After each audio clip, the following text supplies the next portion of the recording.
guys আজি গোটেই অসমৰ ৰাইজে কান্দিছে সৰুৰ পৰা বৃদ্ধলৈকে সকলোৱে কান্দিছে অসমৰ ৰাইজৰ লগতে অসমৰ বিশাল ব্ৰহ্মপুত্ৰ উচপি কান্দিছে এই ঘটনাটো যদি আমাৰ অসমৰ বিশাল ব্ৰহ্মপুত্ৰ হ'লেহেঁতেন তেনেহ'লে হয়তো জুবিন দাক এনেকৈ মাৰি নেপেলালেহেঁতেন ব্ৰহ্মপুত্ৰই হয়তো জুবিন দাৰ লগত অলপমান ধেমালি কৰিলেহেঁতেন ব্ৰহ্মপুত্ৰই জুবিন দাৰ লগত অলপমান খেলিলেহেঁতেন কিন্তু জুবিন দাক এনেকৈ মাৰি নেপেলালেহেঁতেন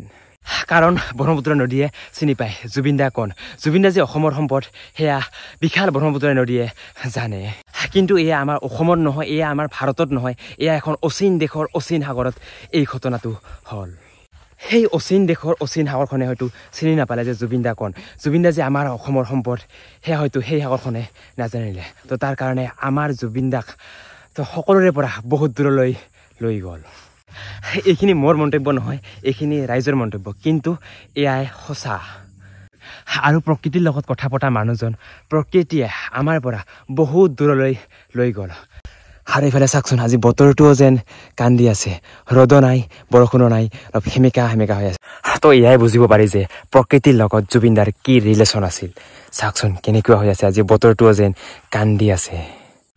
এতিয়া অসমৰ ৰাইজে বিচাৰি আছে যে এই নিউজটো ভুৱা হওক আৰু জুবিন দা লাইফত আহি কওক যে মই এতিয়াও বাচি আছোঁ আৰু মই এতিয়া মৰিম নেকি এতিয়া অসমৰ কৰিবলগীয়া বহুত কাম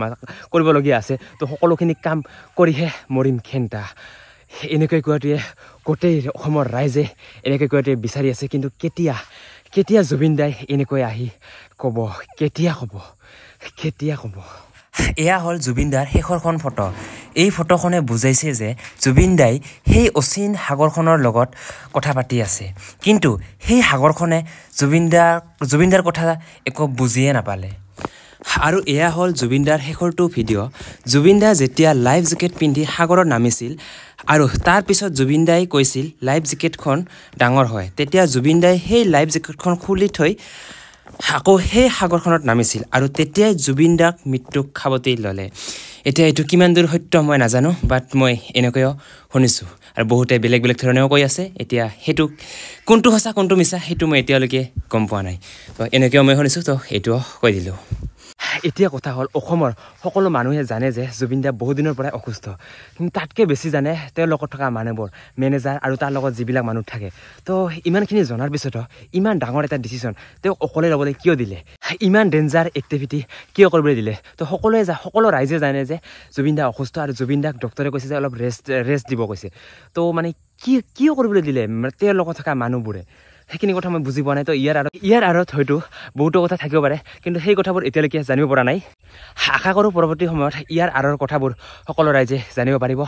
কিয় জুবিন দাই আমাক সকলোকে এৰি থৈ অজান দেশলৈ যাবলগীয়া হ'ল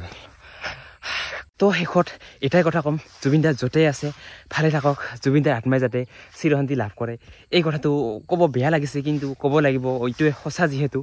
তো জুবিন দা য'তেই আছে ভালে থাকক জুবিন দাৰ আত্মাই চিৰশান্তি লাভ কৰক তাৰে কামনা কৰিলোঁ তো জয় আই অসম জয় জুবিন দা লাভ ইউ জুবিন দিয়ক বাই